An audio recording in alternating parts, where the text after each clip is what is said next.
ராமராமா வெள்ளிக்கிழமை 24ஆம் தேதி பராபவ வருஷம் ஆடி மாதம் 8ஆம் தேதி தசமி திதி பகல் 12 மணி 2 நிமிஷம் வரை, பின்பு ஏகாதசி திதி, அனுராதா நட்சத்திரம், சுப்ர யோகா கரஜகரணம், ராகுகாலம் கார்த்தால 10லிருந்து 12, யமகண்டம் மதியம் 3லிருந்து 4:30.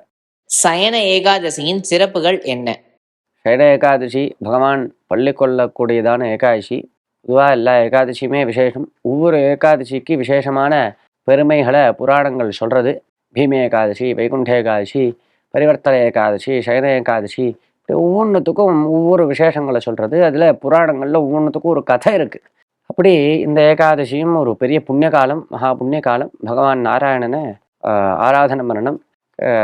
அதமபக்ஷம் மினிமம் பகவானை 1000 நாமாக்களை சொல்லியாவது ஸ்தோத்திரம் பண்ணணும். விஷ்ணு சாஸ்திரநாமம் கண்டிப்பாக சொல்லணும், அல்லது கேட்கவாவது கேட்கணும் ராமனா.